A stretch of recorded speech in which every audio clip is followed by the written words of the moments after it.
Good morning or good afternoon, everyone. Depends where you're coming in from today. Thank you for joining us. I'm looking forward to this great session. Coming alive in the COVID world is very relevant. We are still navigating our COVID waters, and I anticipate that we will for some time. I hope you enjoyed the talk and are able to take away a few tips. My name is Karen Popov. I am one of the executive directors at the Foundation of Administrative Justice. I share this role with Cheryl and Dennis. Our Lunch and Learns are a partnership between the Foundation of Administrative Justice and the ADR Institute of Alberta. These events bring professional development and networking opportunities. Thank you, Adria, for inviting us to join you in this partnership. Today's presentation will be recorded and posted up to both of our websites in the next few days. Also, Allan has agreed to share his slide deck with us, so that will be emailed out to you after the session today. The Foundation of Administrative Justice trains professionals who make decisions on others' lives. Our courses can help you if you make decisions and want to reduce the length of your decisions to provide reasons and enhancing the readability. Or if you need to weigh evidence, we help you determine what is relevant and what is not, and how much weight to put on a piece of evidence. Some of our courses are case management practices, cultural competencies, and investigations. Those ones are the ones that are immediately coming up in the next bit. Most of our courses can be used for continuing professional development credits or lend itself to the Certificate in Tribunal Administrative Justice program. Please visit us on our website at foaj.ca for details. I'll now turn it over to Paul Conway, the Executive Director of the ADR Institute, to say a few words. Well, welcome everybody, and it's a beautiful day outside. I hope it is where you are as well. And thank you, Karen, for hosting today's luncheon. I'm looking forward to Allan's presentation as well. I am Paul Conway, the Executive Director of the ADR Institute, and that's the professional association for mediators and arbitrators here in Alberta, part of a national framework of ADR institutes across the country. So if you're not a member, if you're not familiar with us, regardless of who you are, there is something for you at the ADRIA website. I encourage you to visit. Certainly if you're a member, there are resources there, employment opportunities, lots of professional development and training opportunities. And training opportunities. If you're not a member, if you own a business or you're a member of the public, you'll find a lot of information there about alternatives to litigation and court. Our website contains a lot of public information, a directory of mediators and arbitrators, roster opportunities, and opportunities for customized training to enhance your personal or your organizational conflict management skills. So visit the website. Sign up for the newsletter. It's free. Join us for these luncheons. We're enjoying putting on monthly luncheons on a free basis right now. Kick the tires, and we'll look forward to hearing from Allan in a few minutes. Thanks again for the opportunity to speak.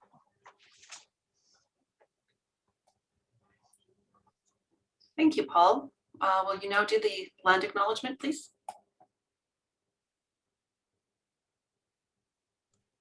And you wouldn't think I'd have to be reminded. So today we're meeting virtually, but as individuals, we participate on lands previously occupied by our Indigenous peoples. We're encouraged to remember their heritage and history, as well as the important contributions of many races and cultures in our shared history of settlement and immigration. So let us begin by first acknowledging that for thousands of years, Indigenous peoples have walked these territories, weaving their identity and spirituality intimately with the land. We acknowledge with respect that we live, work, and play on lands that are often delineated by treaty or otherwise occupied by settlers. Keep us mindful of the many covenants and treaties that we have made and often broken with our Indigenous peoples. Knowing that they have suffered, may we find new ways to live with respect on this land, moving into reconciliation as we journey forward together. And on that note, I will turn it back to Karen. Thank you. Thank you, Paul. That was very nice. Now we'll get a poll up so that we can ask you folks if you'd like to be part of our newsletters or our communications from both organizations, or just one if that's what your wishes are. We welcome you to join up. That will allow us to give you more information about what's coming up in both of our organizations, and then you can see if you're interested, and we would welcome you to participate wherever you can. So I'll give you a couple of minutes while you're doing that.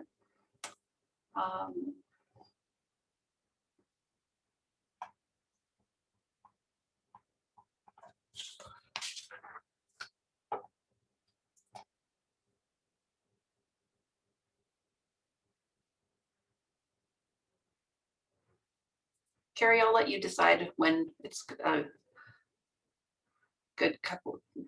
when it's good to close it down and move to the next slide. So we have our next couple of luncheons booked and arranged already. So you'll see that we have coming up on March 10th, changes to the Divorce Act and alternative dispute resolution. And then on April 14th is the Fairness in Arbitration and Mediation, a personal perspective. So both of those will be available on both of our websites for you to sign up and register for us. And that's available for you now, so please do so. Now on to the reason you're all here. During this Cinim presentation, you will obtain a broader and deeper understanding of your experience during this time of transition. Using a mindfulness lens, you will enhance the quality of your being while you're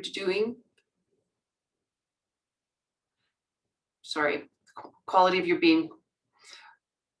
This will help you navigate challenging times and situations more effectively. There will be ample time for questions at the end. Cinim presenter Allan has been a child and adolescent psychiatrist for 25 years. He is clinical association professor in the Department of Psychiatry at the University of Calgary and adjunct professor in the Department of Child Studies and Social Work at Mount Royal University. He facilitates mindfulness workshops in schools, universities, conferences, and in the business world. Allan uses the mindful approach to navigate the human experience, integrating mind, heart, spirit, and soul. This brings us closer to the quality of life that we are looking for. Please welcome me in welcoming Allan to start his presentation. Thank you, Karen, for your kind introduction, and what a pleasure it is to be here, truly. Let me just get to my first slide. As much as we love the human contact, I know that there are many of you who I'm connected with there, and that sort of connection energy is really what it's important to remember in these difficult times. I chose this heading because really, so many of us have felt that some things have died. And so when there is death, there can sometimes be a tendency to stay lost, to stay in darkness, to be grieving, to be fearful, to be lonely. And people can lose a sense of who and what they are, because so much of our lives is defined by what we do out there. And in the last year, we've all noticed how much our lives have changed, in that the story we had about who we were and where we fit has changed. The stories don't make sense anymore. And we're in this really interesting time of transition. And transition represents three stages. The first is we're leaving something behind. We're not quite sure that it's ever going to come back. We're in transition, and hence the active verb coming, ing. We're coming. There's something coming, but we're not quite sure yet. And as Paul said, we can all hope for something, but it's definitely not going to be the same. So we're stepping into something. And as Karen was pointing out, I do a lot of work in talking with folk about being while I'm doing my doing. There is a lot of doing to be done. And the doings aren't always obvious at this point, but there are ways that we can navigate. There are ways that we can come back to ourselves, because those are things that we have, that we've always had, and that perhaps we ignored over the years because we were paying too much attention to the doing and we haven't paid enough attention to our being. And so this talk today, and there'll be lots of time for questions at the end, is really an opportunity to dive inwards and just see what comes up. And I invite all of you to just make notes as you're going along and just see what comes up, what sparks your interest. Perhaps there's a curiosity, perhaps there's something that causes a little response in you, whether it's pleasant or unpleasant, and just to go along with it, because those are going to be your learning points and what your curriculum can be. I belong in and I'm on staff and the board chair at an organization, a nonprofit called Cinim, the Canadian Institute of National Integrative Medicine. I'll talk a little more about our programming later, but the work that we're doing there and the two programs that we have developed and are in process of developing involve this inward journey. And the purpose of going inwards is to connect with ourselves again, to make change, and then to come outwards again in a different way. So there's this constant sense of metamorphosis, this constant sense of dying unto the self to be reborn again, the caterpillar that becomes the butterfly. And while the caterpillar is trying to struggle out of the cocoon, it can be very unpleasant and there's a lot of squirming going on. But if we understand the greater process of this, we'll be able to navigate it and set our directions in ways which are more healthy, more life-affirming, more nourishing, more joyous, more full, more beautiful. One of my heroes is Joseph Campbell, the mythologist who was a mentor to George Lucas, who did the Star Wars movies. And he said, we have to let go of the life we've planned so as to accept the one that's waiting for us. Nothing is ever static. And if we remember that, we just have to set the intention again for a good life. And if we believe that we had a good life in the past, we can remember that it was created by getting in touch with who we are, what's most important to us, what are our values, and then working towards that and those guidelines which navigate us towards what we believe to be a good life. And so, what is a good life? What are the components? And we're going to cover that in our chat today. And it's a good point to start. And I don't mean good in terms of good or bad. I mean good in terms of goodness and nourishing. And this slide I put up only this morning. I added it. That's my dog. Her name is Caramel. We adopted her a few months ago. This is Fish Creek in the south end of Calgary. And Fish Creek, I take her early in the mornings for a walk. And really, this photograph really says it all. I didn't expect us to be getting a dog, but Caramel has got me up much earlier than I used to. And we get out to Fish Creek every morning. And this is the kind of moment of goodness that we look for. And if we slow down and we're a little more patient, we're going to catch these beautiful moments. And they are not to be missed. Because of darkness, because of night, because of cold, we look for warmth, we look for joy, we look for love, we look for beauty. As I mentioned earlier, our lives are often devoted to doing. This is the content of our lives. This is what we're doing. And we need to remember that the what is very important. And the yin-yang symbol is something I talk about frequently. Both and, it's not either or. And coming alive is about how am I being, what's the process by which I can be while I'm doing my doing. And mindfulness is not about emptying the mind. It's not about necessarily being peaceful all the time. It's not about having some great cosmic experience or bliss, but it is a way of navigating space and being with ourselves in ways which are better and which lead to better well-being and being well. So we're going to start with an experience of just a few short minutes, and I call it a drop-in.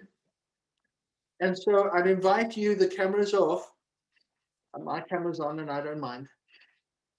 I'd invite you to just empty your hands if you have anything in them. I invite you to let your hands rest on your lap or your thighs or your armchair, or perhaps you're even lying on a sofa at home. And just allowing your eyes to close gently. And showing up for your own life in better ways is an intention that I want to be present for this moment as fully as I can. And recognizing there's a part of you that's already given yourself permission to do this because you've chosen to spend your lunch hour today doing this.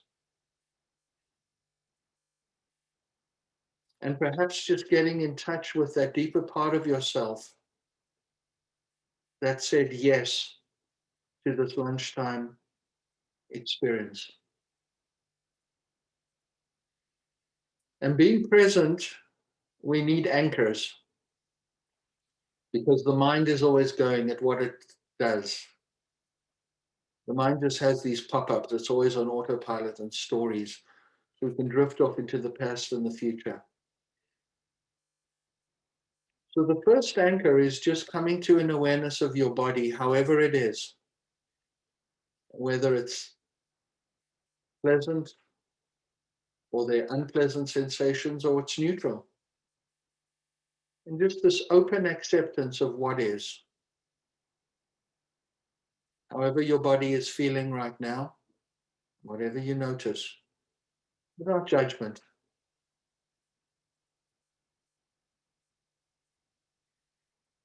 Just being with what is, acknowledging.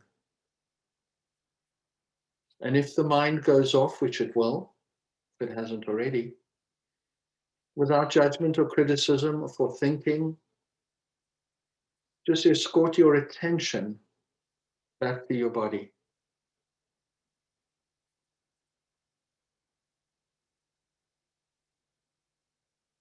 You're not trying to get anywhere. You're not trying to find anything in particular. Just being present with what is and giving it room to be there. Why? Because it already is.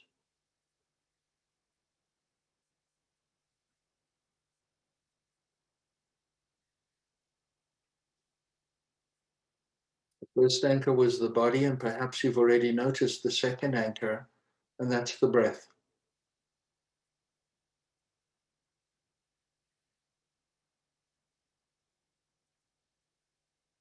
And to the degree possible, notice if you can get out of your own way, and there's nothing to do with the breath, because the breath knows exactly what to do.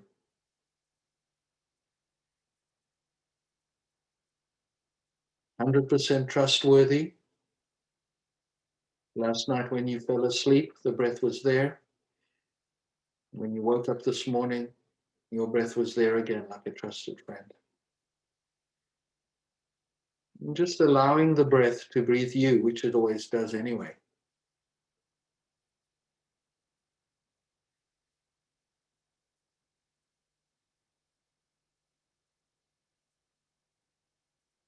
And fine-tuning your attention on the breath to notice there's a little gap.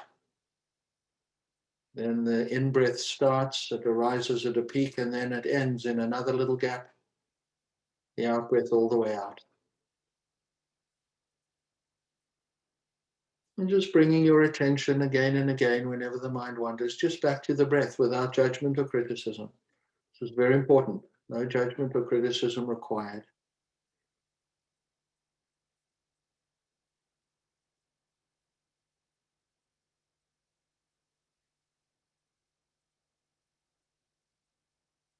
Just perhaps noticing the breath has a central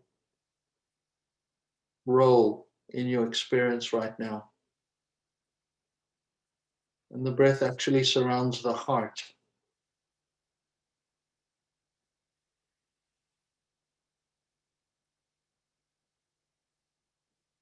And perhaps just noticing and listening for what your heart wants to say. What are the qualities of the heart? What are the deeper qualities of your being?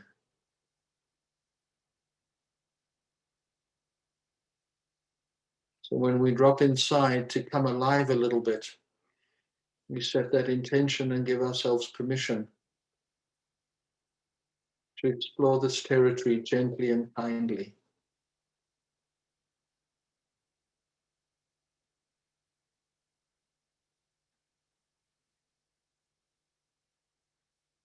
And perhaps noticing a shift in the quality of your inner world.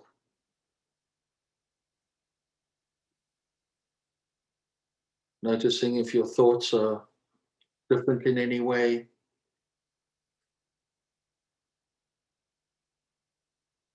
Noticing if your emotions are different in intensity or tone, or flavor or quality.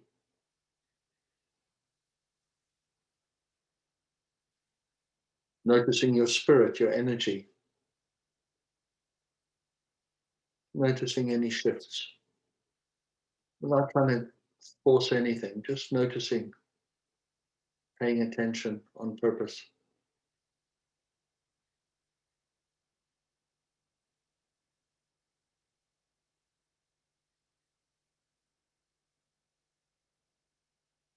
And the key practice of your mind goes off, just bring it back to where you want it to. You set intention.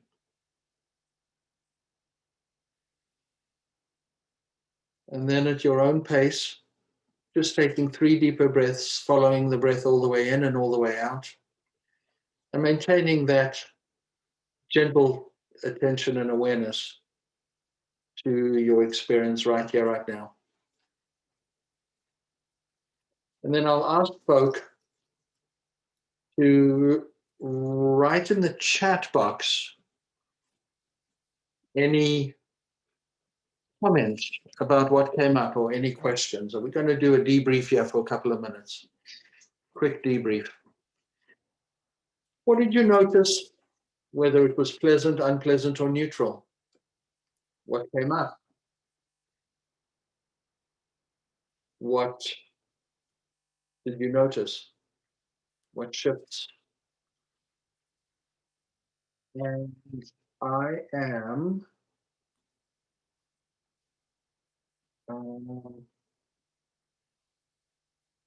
aware that I can't see a chat box on my screen while my slides are up. So perhaps, Karen, if you are looking in the chat room, perhaps noticing if there are any comments or questions. And even if it's a single word that people notice, if you can read things out to me, Karen, I'll happily take them on behalf of others. Sure, I can do that for you. So one of the comments, I need to be a there's better. chat. I have found it. Yeah. Okay, I'll let you manage that then. Sweet. Relaxing, relaxed, floating, calm, pleasant. I noticed how tense I was. What came up was contemplating some inequalities. So people notice those ideas, those pop-ups. And then for the person who noted I'm tense and contemplating, perhaps if you notice, you can pay attention to that. And there may be times when it's important to pay attention to that. The invitation I gave also was just to come back to the breath and the body. And over time, I'm just wondering if anyone can comment for those who noticed they had lots of pop-ups or how tense they were, what happened after a couple of minutes when they just came back. Pleasant, tired, sleepy, heart rate down, calming, relaxed, calm, well-being, release. Difficulty staying focused. I want to comment on that one. The way that we stay focused, in fact, is not what we think it is. The mind cannot stay focused on one thing, as this person pointed out, because the mind has all these pop-ups. So the act of focusing, mindfulness is actually the act of watching where your mind is. And if you're off focus, not paying attention to what you want to be paying attention to, you bring it back to what you want. That's the connection. So the way we're constantly refocusing, we're that active verb. So, and if you notice, I didn't once use the word focus. It was all about shifting attention, moving attention. The mind goes, oh, bring it back. So it's that intentionality that's so important. Peace, floating, calm, grounding. People get the picture. My mind went back to to-do list, had to bring it back to my breathing, and it got easier thereafter. Aha, thank you. Thank you, Jenny. Perfect. That with practice, it gets easier because this is a mind training. Mindfulness is about training the mind to be where you want to put it, as opposed to the mind just taking you wherever the mind wants to take you. You were distracted by email pinging, just come back. My brain slowed down from a quick sprint to slow walk. Grace, inner world, ease, sense of purpose, strong emotions, cool, relaxed, calm. My eyes full and tears came. Aha, something about the heart coming through there. Pleasant took a few times, you got it. I found myself smiling, focused. Great start, Alan. Look forward to seeing the recording. Has to sign off. Bye, Paul. Okay. So Ellen, there was one other comment that I noticed that maybe you missed it because it was at the very top, and it said, I need to be a better best friend to myself. And I thought that was quite powerful. Beautiful. I'm going to touch on that in the content. The reason I start off with this practice is that what's just come up for you that we've put into words and shared in the chat room is universal. It's available within a couple of minutes, and it's at the core of our being. What's very interesting is that I didn't use any of those words once. I did not use the word focus, calm, grounded, relaxed, purpose, joy, slow down, peaceful. I didn't use any of them. And that's interesting, and I'll explain how this works in a few minutes. It's not magic, it's something we've all got. I need to click back. There are a couple of acronyms that people can carry away. These are take-home messages. There are 3 acronyms I use that people can come back to rather than long words. The first one at the top left, stop, observe, detach from the mind's activities. And what happens is awakening happens inside. What awakened? Well, all those things that came up. Awakening to the awareness of how tired we are, or tense our shoulders are, or how noisy the mind is. And once we're awake to that, we can do something with intention to change the course. So that's the SODA acronym. The second acronym, some people like the one STOP, which is what we did. Stop, take a breath, observe it, and then proceed. So all of us had to notice the mind pop-ups, going off, storying, worrying, judging, projecting into the future, to-do lists.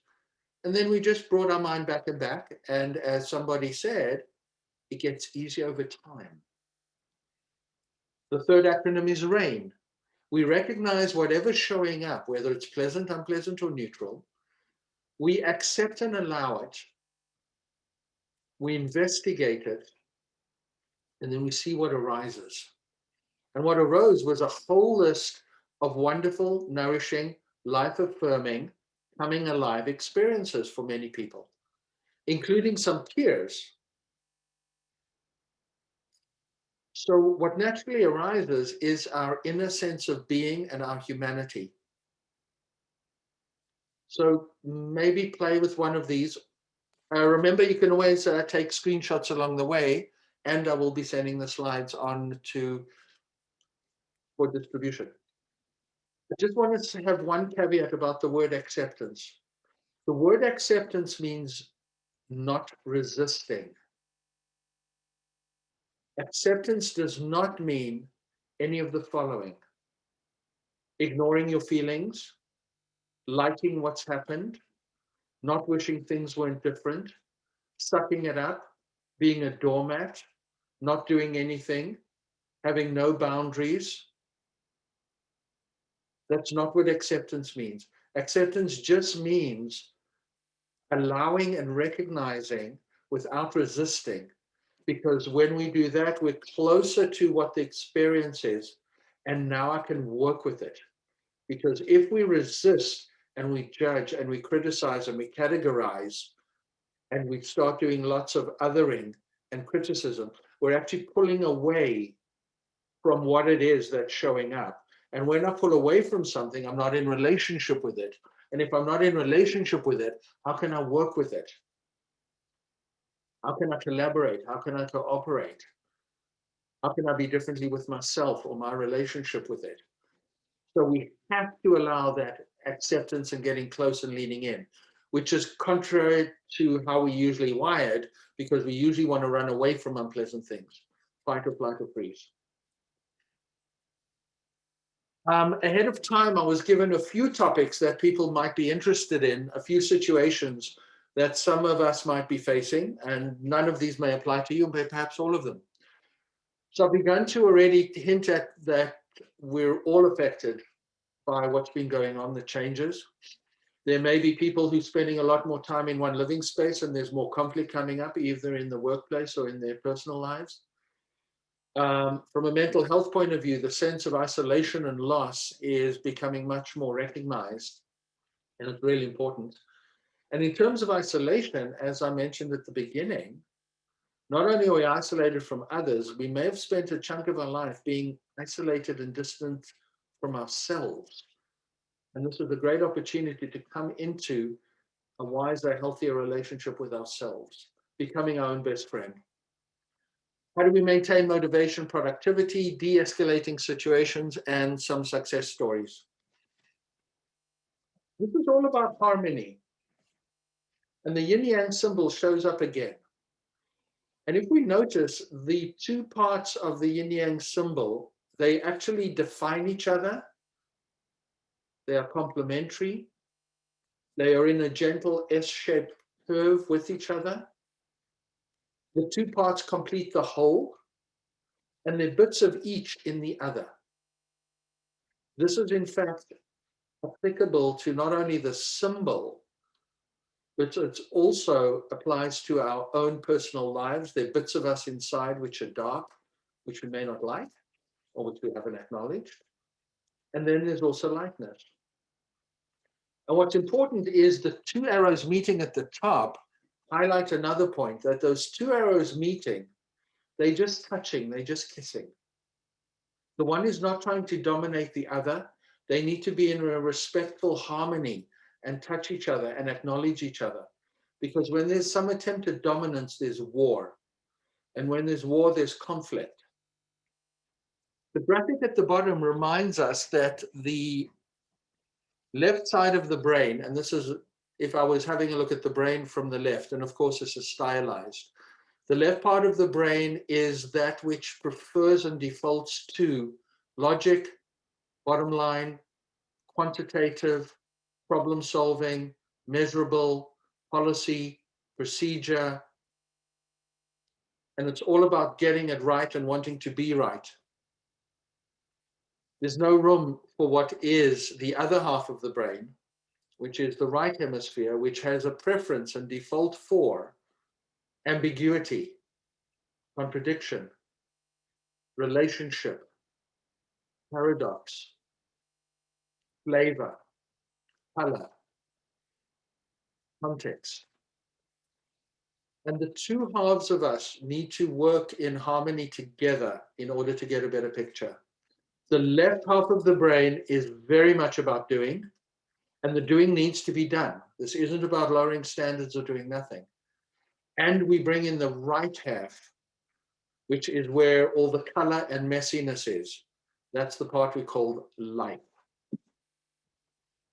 Carl Jung, the psychologist, said, as far as we can discern, the sole purpose of human existence is to kindle a light in the darkness of mere being.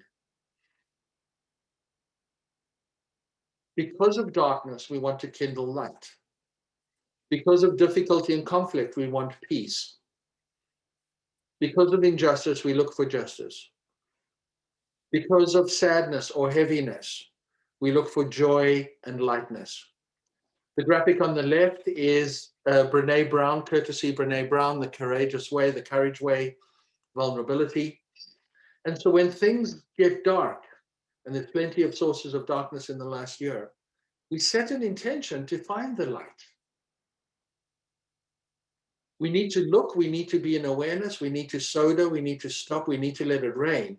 And then we awaken, we see what naturally arises, and then we proceed to understanding ourselves in wiser ways and moving and changing our relationships inwardly and outwardly. The pop-ups, a lot of the time, someone in the chat room said they noticed how much they've got their to-do lists. That's often about the future, and it's filled with anxiety and what ifs and catastrophic thinking.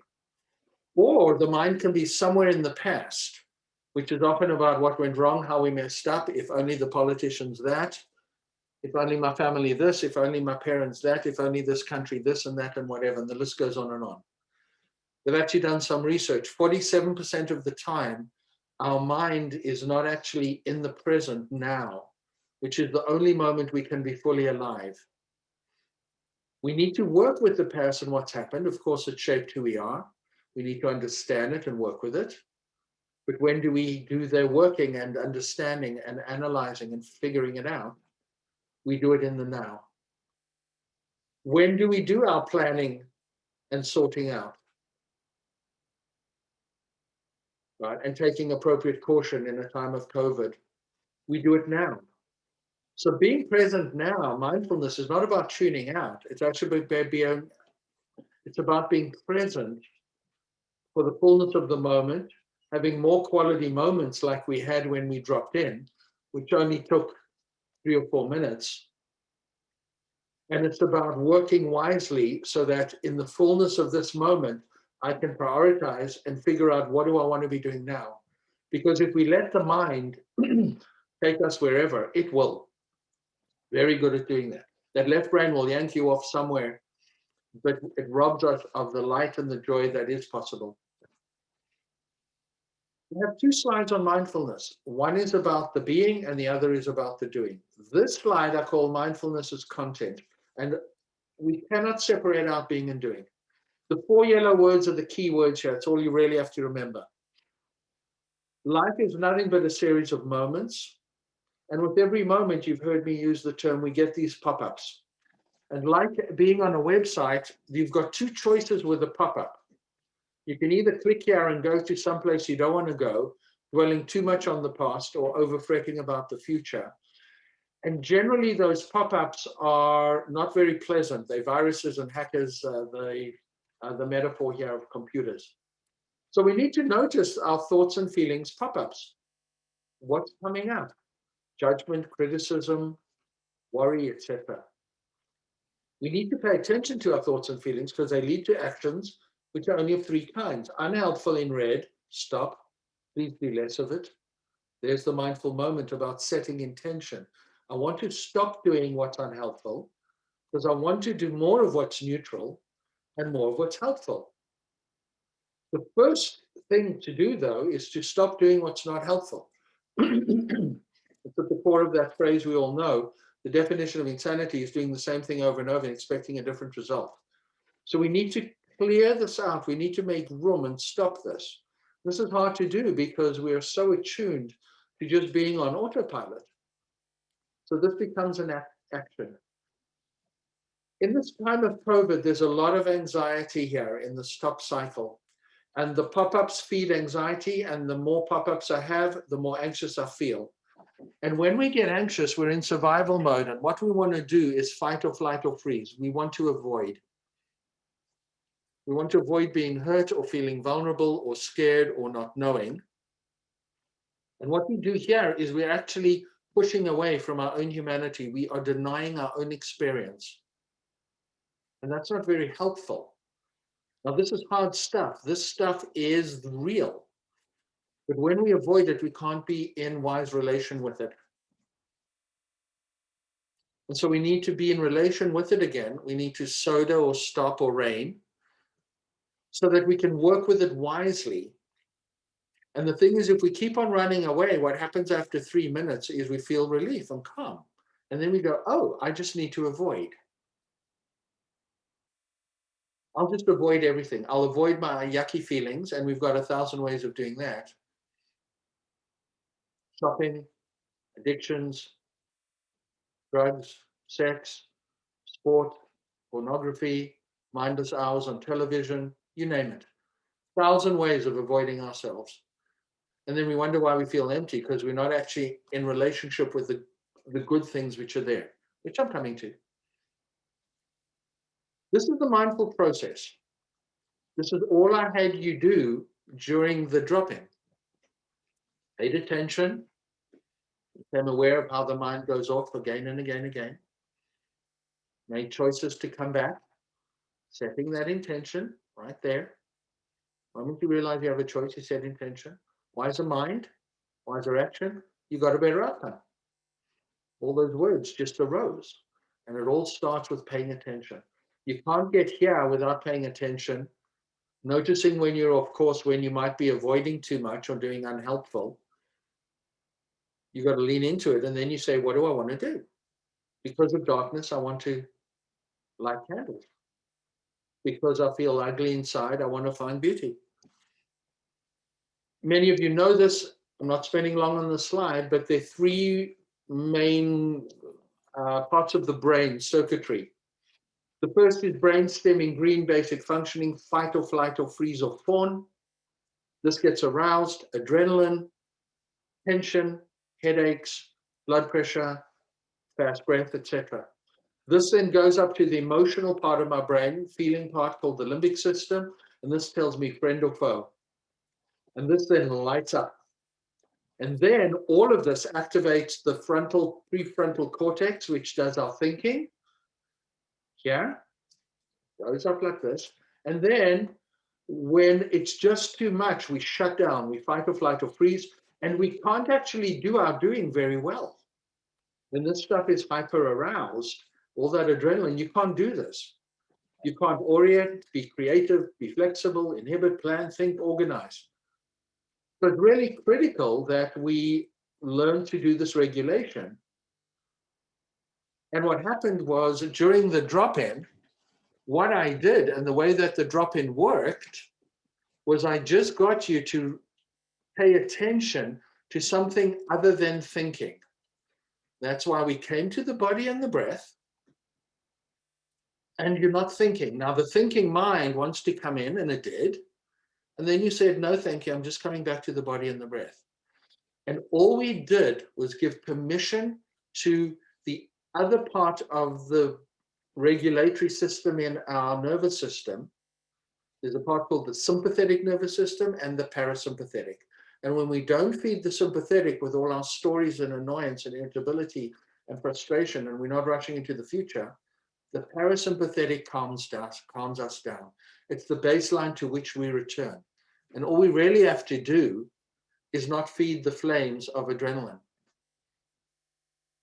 And it all just arose. And you've all got parasympathetic nervous systems. So I know this always works. And our parasympathetic nervous system brings us to that peace and joy, and calmness, and relaxation and groundedness. When the mind goes off, you just come back again and again.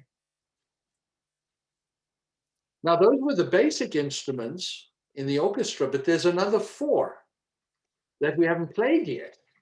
And when I want to play a good piece of music, I want all my instruments. There's goodness. What's good for me?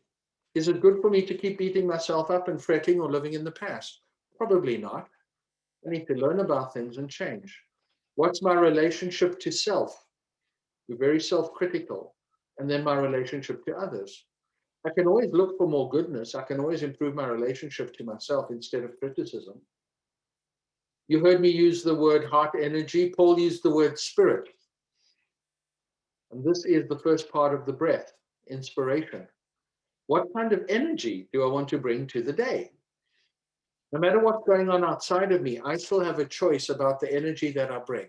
Now, if I just default to this stuff down here, which is all reactive and brainstem and fight or flight or freeze, I won't have this if I just let this control myself. And then soul as the genuine, deepest, authentic part of self. Why am I doing the work that I do? What gets me out of bed? What helps me come alive? Now, you can use the word soul in a religious sense as well. It fits just as well. What would God want me to do? What is my value and significance and purpose? How am I manifesting myself on the planet? And suddenly we can get a sense of wellness is much more than just calming down and breathing. It's much more than just relating a little better with my emotions. Wellness is much more than just reasoning and thinking better. We need to do all of this as well. The blue vertical arrow reminds me that I can regulate, and there are times when I need to do a lot of self-regulation, because until I've sorted out these bottom three, I can't actually access this stuff. And if you notice, the thinking part of the brain sits between an interface between these lower ones and these kind of higher ones. That thinking is, I need my thinking. I needed my thinking to help me give myself permission to do this. I needed my thinking to set the intention. And remember this, that I've got choices. I need my thinking to remind me, where am I in this process? Oh, I'm not paying attention to the fact that my mind is off. So this in no way excludes thinking. It's adding to all the wonderful thinking we can do and we should do every single day. Lots of our doing is driven just by this or by this or by this.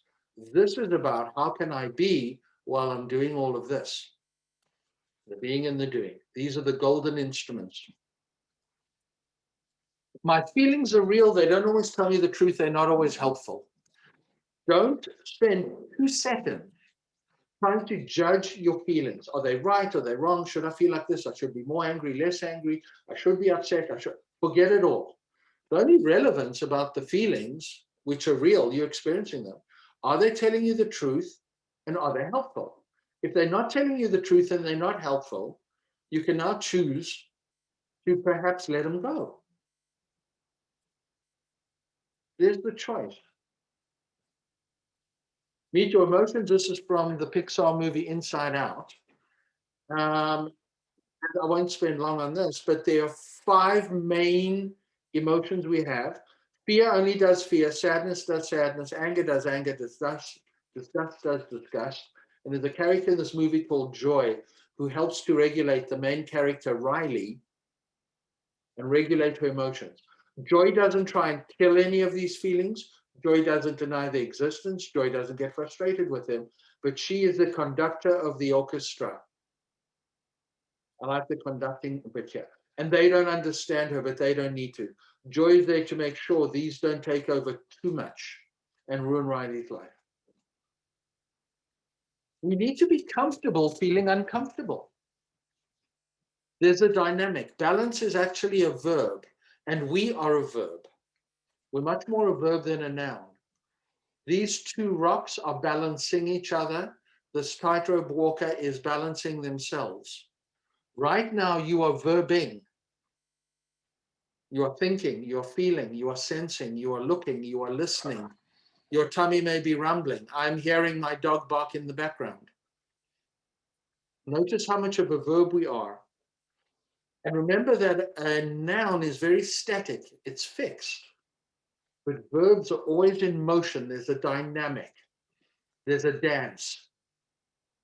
And when you think about your life and what may be missing from your life, what you might have lost, this is an alphabetical list of the domains of functioning in your life.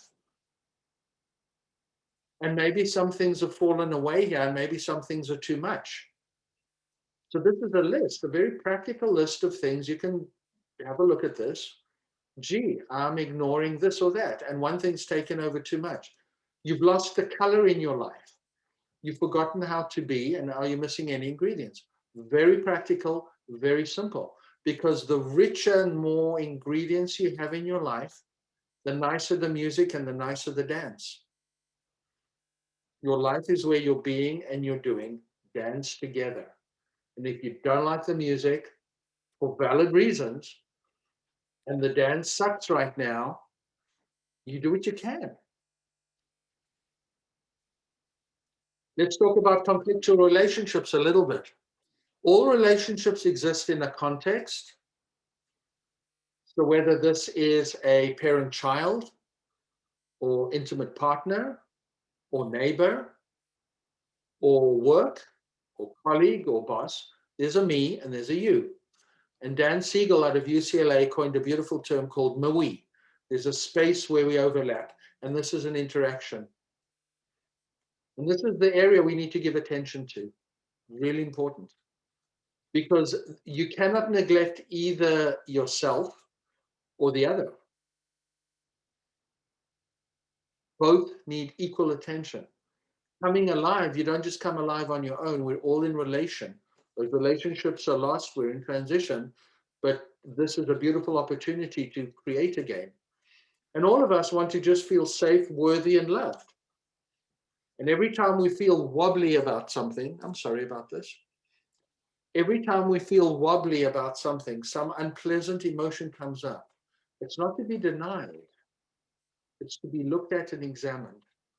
Because every feeling where we get a little defensive, fight or flight or freeze or agitated or restless, if you look and slow down, you will find that in some way it's a threat to your safety, your worthiness, or your sense of lovability or being loved. And remember that every unpleasant feeling actually has beautiful hidden messages in it. There's nothing wrong or bad about unpleasant feelings. When I'm shivering in a blizzard, it's very unpleasant. It's also a very useful feeling. It tells me to get warm. When I'm really, really hungry or thirsty, it says I need liquid or food. When I'm very angry, it often tells me there's a problem. When I'm feeling sad or empty, there's a sense of loss. The moment I'm at that doorway of loss, there's an invitation to fill that loss, to figure it out. Because we've lost so much, we shouldn't be losing anything more. And so this has been a great opportunity in the last year for people to do a lot of self-reflection and to go deep and discover when we drop in all those wonderful things which are already there. Joy and peace and smile and calm and groundedness, etc., etc. It's all there. It's only a couple of minutes away. And to rebuild your new life. We need healthier relationships with ourselves and with others. We need to see people as thou. We need to see objects as thou. We mustn't see things as it. When I see you as a thou rather than an it, I recognize the fullness of your humanity, that you are a struggling human being as well, that you've got the same wish for and desire and right to feel safe, loved, and worthy. And if I'm in a conflictual relationship, I need to start with thinking about you rather than me. And when we're having a tense moment, and again, those conflictual situations that I was asked to just comment on, I start with 3 simple questions. I wonder what's going on for you right now. You just ask. I wonder what you need. And I wonder what's called for. And you can think about this with anybody with whom you're having a tough moment. This is not to shift the blame. This is not to deny your part in that we. It's just if you start with the other person, you're more likely to be compassionate, understanding, and kind. You're less likely to react from your own ego-driven left brain. You're less likely to judge. You're coming closer to the person. This isn't easy stuff because we can have a tendency to just demonize the other and call them difficult. As a psychiatrist, I never believed that they are difficult people. I'm experiencing a difficulty with somebody else, well, the difficulty is mine. I'm the one having the difficulty. They may not even know that I'm having a difficulty, but it's very easy for the ego to project that difficulty onto the other person and call them difficult. And so if the difficulty is in me, with me, I'm experiencing it, I'm the one having these emotions, I need to be very, very careful and try and understand the other person first, and then I come to me. What am I doing? I'm getting irritable.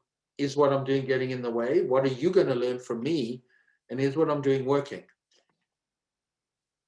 Now, I don't need to tell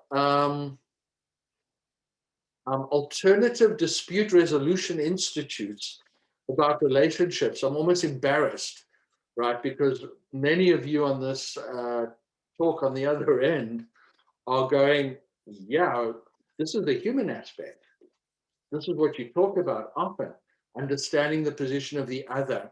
You can't just come in stating preconditions and all of that. Now, of course, recognizing two very human realities. In order to resolve, in order to move towards a better we, in order to fix a relationship, there need to be two willing partners. That's a given. So there are some assumptions I'm making here, but even if there aren't, this is still a better way of me approaching you, whether or not you want to be open to changing your relationship with me. Because I would rather prefer me asking these questions, because when I do this, I am slowing down, I'm being more patient, and I'm likelier to be kinder. And in the last 9 months, I've come up with a couple of acronyms. I'll tell you the second one later. My first one is SPK. I haven't made a slide of it.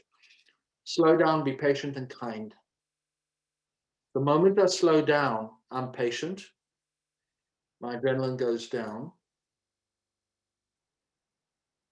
The moment I'm patient, I'm likelier to be kinder. So as I SPK, I'm likelier to see you in a different way. And I'm certainly going to ask myself healthier questions. And that's likelier to get a better outcome in terms of the mindful process. I'm likelier to respond. Or sometimes, remember, the ego always wants to respond. The ego always wants to have the last word. The ego wants to be right. But you know what? Sometimes you can choose not to respond.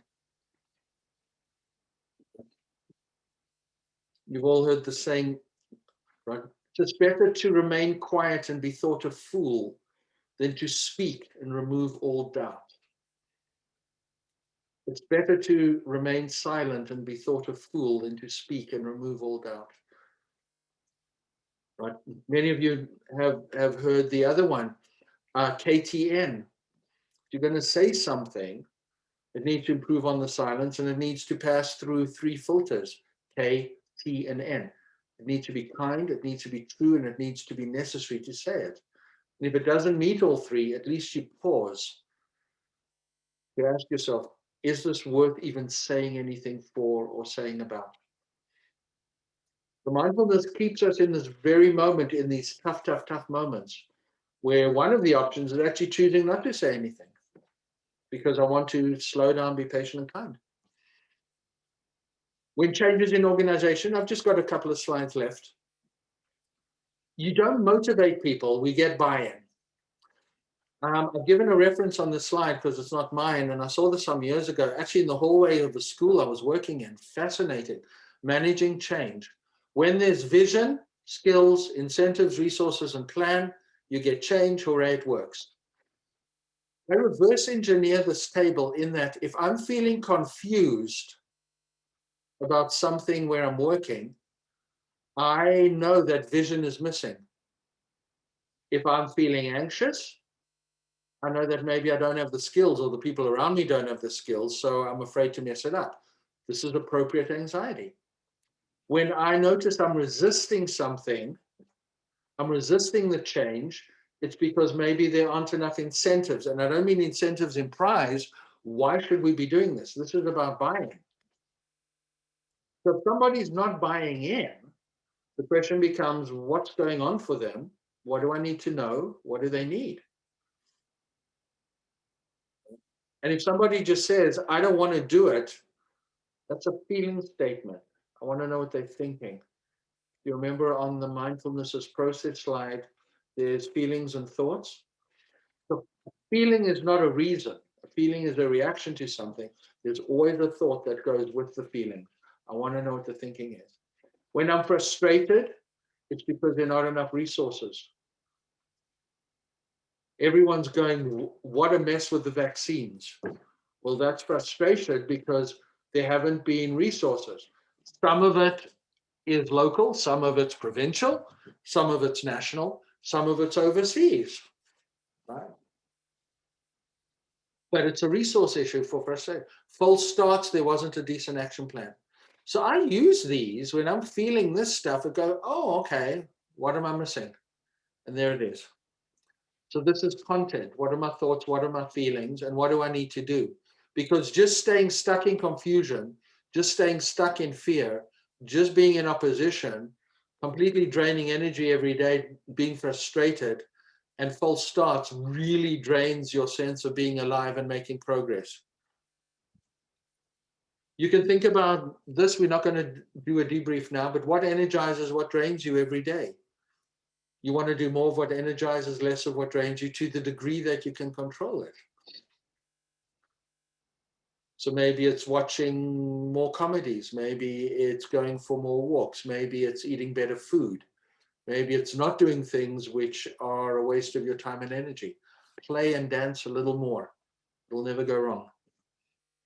Human beings with verbs. 5 pieces. I've touched on these. This is just another lens. What am I? I'm a human being, not a human doing.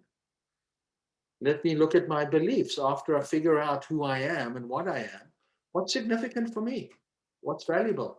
What ingredients am I missing in my life? Where do I belong? Who's my tribe? And we've got different kinds of tribes: families, friends, religions, work, sports activities, spiritual pursuits, hobbies, whatever.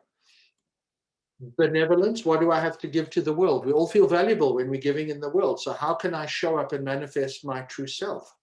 It's a little harder in person because of COVID, but there's certainly lots of opportunities for still going out and volunteering and doing stuff and showing that.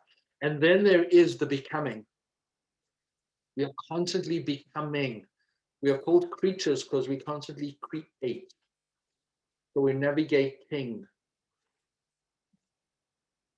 looking for those harmonies which might be missing. Are we out of whack, out of balance? How do I want to be in the world?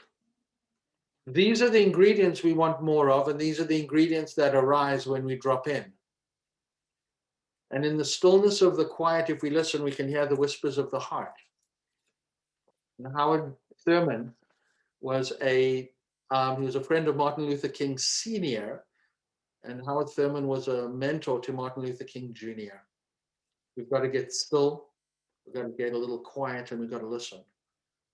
Because the heart whispers.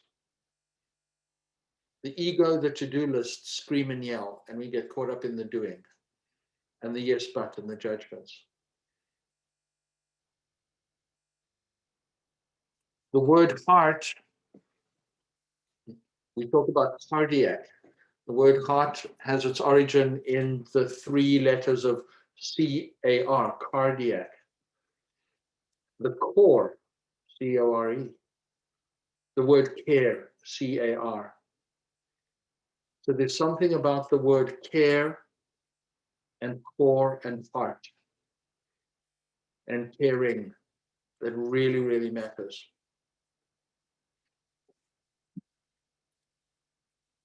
So how do I get that list on the left? Because everybody wants it. And please send a message or write in the text box, in the chat box, if there are any things on that left list that you don't want. And if you've got a good reason for not wanting it or why it's not valuable, I'll take it off my slide. How do I get there? This is what you can do. First slide was the being, here's the doing. These are the practices. And when we put them together, we've got this. This is the being. My second acronym I mentioned was slow, patience, and kindness, SPK. My second one, this is what I practice. My second guiding acronym is PBJ, peace, beauty, and joy. How do I know when I need them? Well, the opposites show up often enough in the course of my day. When I'm ill at ease, I'm restless, I'm irritable, I'm judgy, I don't feel peaceful. My energy, my spirit, my heart's not good. I look for peace. I need to look very hard. I just need to be present to what's showing up, the yucky stuff. When I'm feeling ugly, or I start to see ugliness in other people, or I start to demonize them, and I don't feel so nice, I feel a little ugly myself, I look for the beauty. When I find myself feeling empty or sad, or a little lonely or isolated, either from myself or others, or I haven't had moments of joy or fun, I go, whoopsie, Alan, you're missing a bit of joy, buddy. SPK, PBJ will never serve you wrong. And so again, we come to this dance of being and doing. And if you notice, this kinds of doing is not the typical stuff that we do, but these are practices we need to do more of. If anyone's got any questions about any of these or don't understand them, please type them in the chat box, which we're about to get to. And so we dance this dance all the time, and it's a very active process. This is a summary slide of everything we've said. Being and doing, mindful process is the what of mindfulness. This is what we can be mindful of: moments, thoughts, feelings, actions. One last, bringing it all together. The god Apollo is often depicted as playing a harp. And there's the golden music. He's also associated with truth, music, dance, poetry, archery, healing, prophecy, sun and light. Apollo had a number of kids, one of whom is Hygeia, after whom we get the name hygiene. And Hygeia was a teacher to a man called Asclepius, to whom a temple is built at a place called Epidavros in Greece. It's a place of healing that the ancient Greeks 2,500 years ago would go to. And if you stand down at the bottom and whisper, the people sitting up here in the stands can hear the whisper down there. And I went there as a teenager. It's the most amazing thing, that we need to listen to those quieter inner spaces. Now, Asclepius was also a mentor to a guy called Hippocrates, the father of medicine. And if someone wishes for good health, one must first ask oneself if he's ready to do away with the reasons for my illness. Mental illness, spiritual illness, not looking after ourselves, and we wonder why we don't feel healthy mentally or spiritually. The word health is the same as the root word heal, and it has the same origin as the word holy, holiday, wholeness. And when we think of those two root words, goodness, I mean heart, care, core, heal, health, holy, wellness, we just know that they fit together. Asclepius was mentor to a guy called Chiron, who is half man, half horse. And Chiron is the wounded healer. We're all wounded. And Chiron was a mentor to the greatest warrior of all, Achilles. And even Achilles had a heel. So we all need to work with our wounds. We can heal them. We don't need to cure them. We don't need to be perfect. And so we start to see how all these pieces dance together. and how we need to get in touch with these inner greater stories and bigger truths and bigger stories about what life is about, other than the to-do list. Now, the to-do list is important. And while you're doing the to-do list, while you're cleaning the bathrooms, while you're standing in the long lines at the checkout at your grocery store, while you're stuck in a traffic jam, can you bring a different way of being to those moments that we don't like or want to push away or dismiss? Breathing Room is one of the 2 programs that Cinim has online. We rewrote it last year, and it has gone national, and it's on a Canada website, the Wellness Together Canada website. It's available to anyone across Canada, and it's a program that's designed, it's online mobile app. And Breathing Room takes participants through an 8-stage process, unlocking the real you through self-acceptance, connect with your life, discover your purpose, find positive, respond to disappointments, dealing with the past, reaching in and reaching out, and moving forward celebration. You notice these ingredients are things that I've had on some of the slides. This is what we practice. And the feedback, this is all researched, it's on our site, clinically researched, published, and the qualitative benefits of this are just huge. It was originally designed for younger people who had depression, but the qualitative data was so impressive that at Cinim, we're developing a new e-health program for adults that promotes reflection and personal growth using a lot of the material I've been talking about, and we're going to have reality experiences.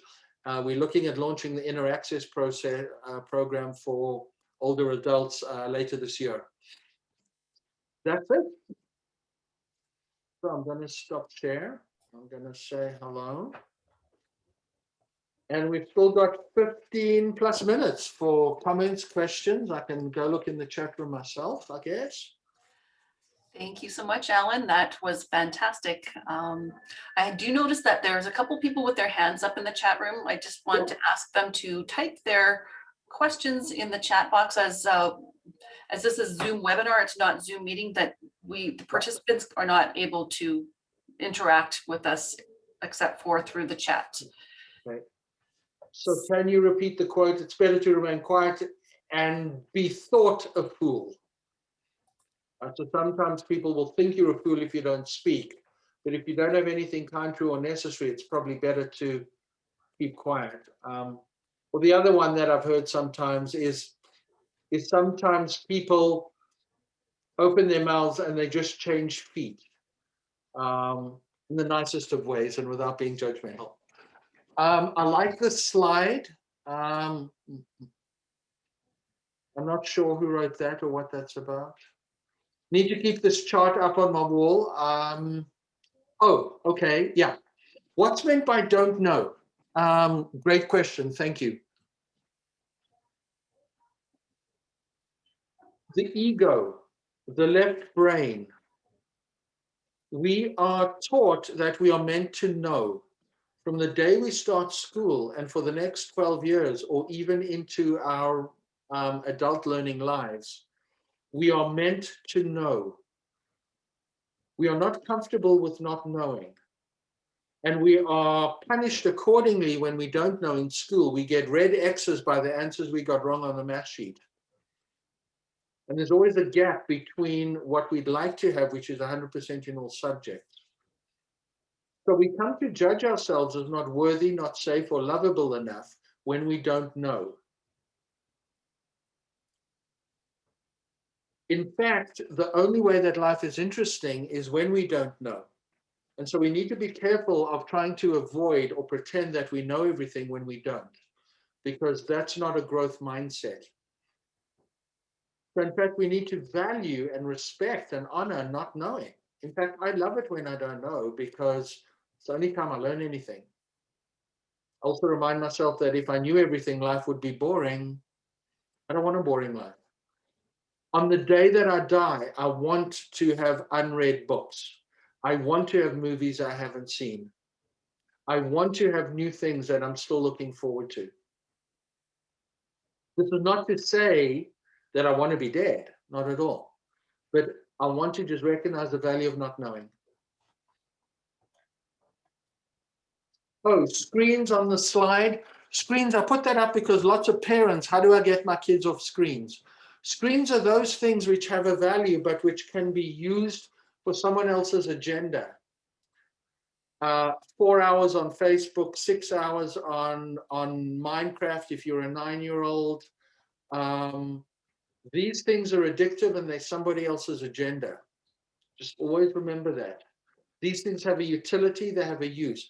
I have Netflix, I watch movies, I look at stuff, but I don't spend all my life on there.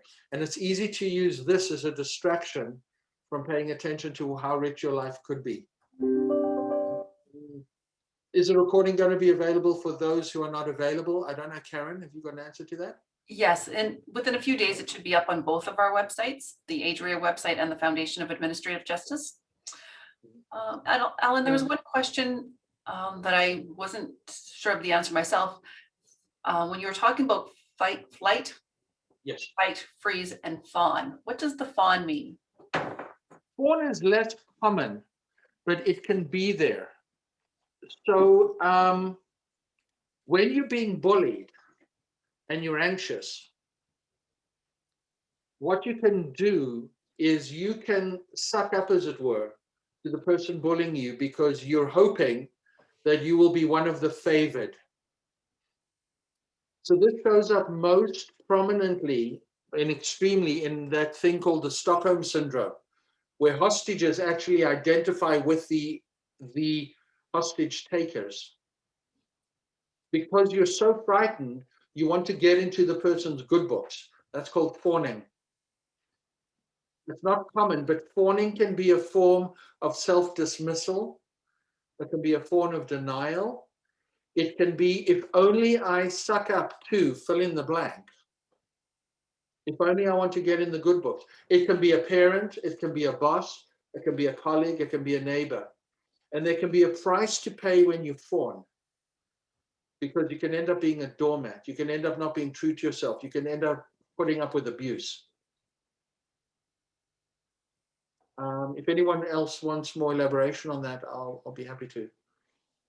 One more question that was put up in the Q&A, not on the chat. Does not attached to outcome mean I am not attached to how we problem solve or reach a solution? Neither of those. Let me clarify non-attachment. All I can do in this moment in life is be fully present, know my being, know my beliefs, know where I belong, know what I want to be doing in benevolence, and recognize that I'm verbing, I'm in the process of becoming. There are so many factors outside of me that I don't have control over, that I cannot be attached to an outcome. Because when I get attached to an outcome and it doesn't happen, I'm immediately into judging or disappointment or frustration, and there's nothing I can do about it. So being not attached to an outcome does not mean doing nothing. It's about giving yourself as best as you can, your being and your doing. And that's all we can ever do. There's no guarantees. There's no guarantee that if you enter negotiation at ADREA, there's no guarantees of a happy outcome. You just do what you can with the best you can so that at the end of it, that didn't work. Because being attached to a specific outcome sets you up for perfectionism. It sets you up under the belief that somehow you can control all the variables. It sets you up for blame if it doesn't go well. It sets you up for criticizing yourself or the other party. So not being attached to outcome is critical because it's often a setup for failure. Expecting outcomes that in areas where you don't have control is setting yourself up for a lot of pain and suffering and disappointment.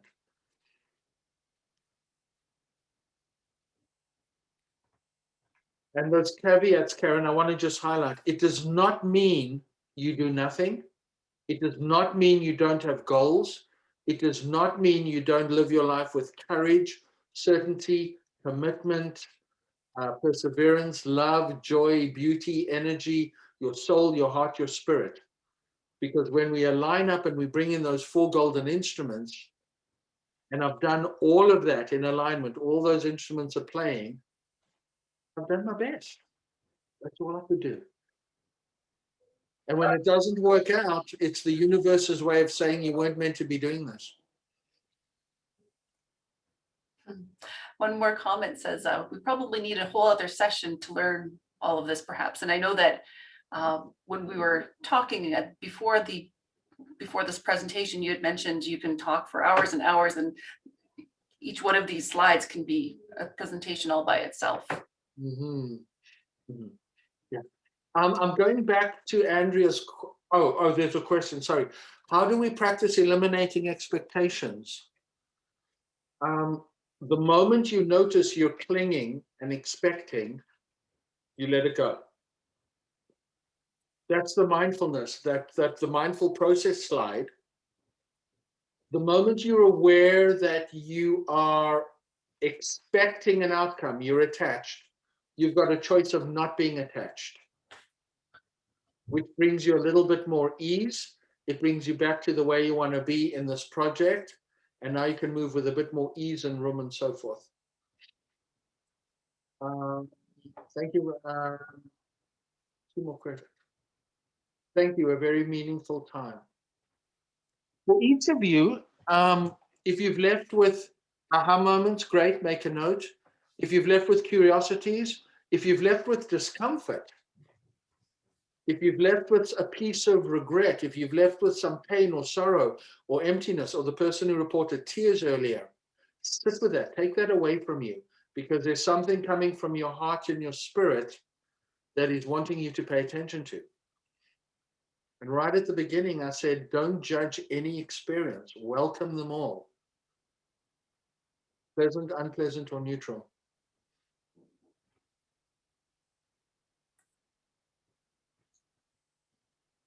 Somebody's made a comment, I'll comment on the comment about choice. The person who said, I'll make a choice in using the mantra of choice.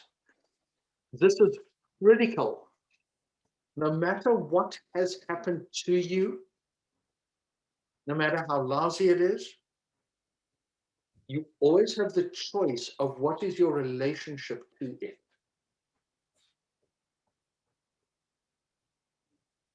Carl Jung said it beautifully. He said, you are not what has happened to you.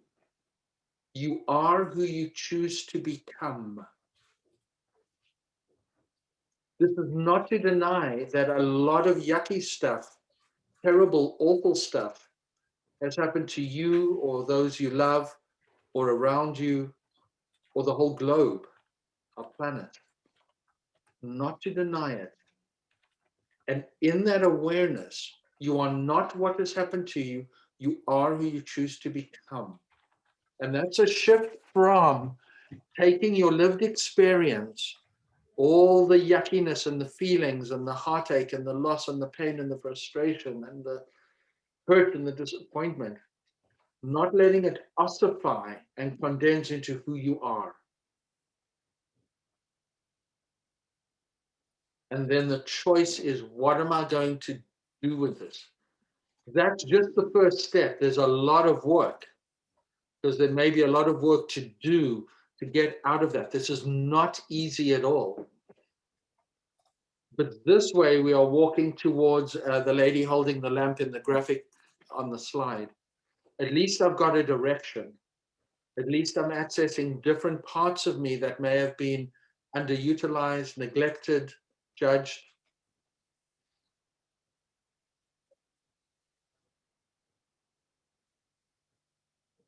My email address, sure, Allan Donsky at shore.ca, ALLANDONSKY@shore.ca. I'm also on LinkedIn, by the way, if anybody's interested. I do have a LinkedIn. kicking and screaming many years ago. I got dragged into the 21st century. In some ways, I'm still a dinosaur. My kids tell me I'm still a dinosaur, but I'm catching up and I let them teach me.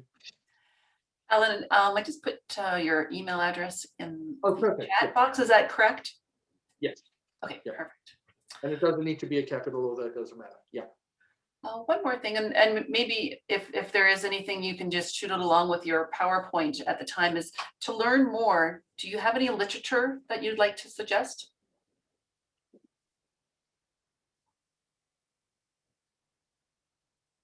It depends what people are looking for. I just covered the whole of life. I covered the entire human curriculum. Is there literature? You can tackle this in so many different ways. For some people, it's going to be more about mindful practice. For some people, it's going to be, some people perhaps are going to realize that they need to do something about relationships. Some people here, maybe this has triggered something about, I've got this piece of work, maybe I need to seek a counselor. For some people, it's going to be changing lifestyle. It's too broad to just throw out there. I mean, I've literally covered the whole curriculum here. Certainly the Inner Access program that we're developing, which will be out in a few months, is built around those three core words: feeling safe, feeling worthy enough, and then feeling loved or lovable enough, or worthy and lovable enough to give love. So the whole program is built around starting with feelings of unsafety. Unsafety, that's okay, I made up a new word. Feeling safe, because until you feel safe, there's no room for feeling worthy, because you're in this fight or flight or freeze mode. So the program is built in a sequential way on those three things. But perhaps people, there are specific questions. Please, if you are going to send me an email, please identify where you are or how you contacted me, because occasionally I get cold emails and stuff. Yeah. I really, it's so broad, Karen. I don't have a specific reference. I can answer specific ideas or chat with people. Okay, well, I think that kind of wraps up all of the questions and comments. Thank you very much, Allan, for your eye-opening presentation, your time and your expertise, and sharing your slide deck. I think that's very valuable for our participants. I think there was some great elements to your presentation, and that everyone took something away from today, or at least I hope they did. I did as well. It's often, and the other thing I didn't say at the beginning, thank you, Karen, is if you just step back, most people will realize that I didn't teach you anything you don't already know. There's just a whole lot of stuff that we may have neglected or ignored or not nourished. I didn't teach people a lot they didn't already know. So it's more about, it's not about acquiring new skill sets or learning new strategies or anything. It's just about accessing what's already there. And most of us haven't spent as much time on the inner journey as we have on the outer. And when we bring that being and the doing, now we've got a beautiful dance going. Life takes practice. Yes, it does.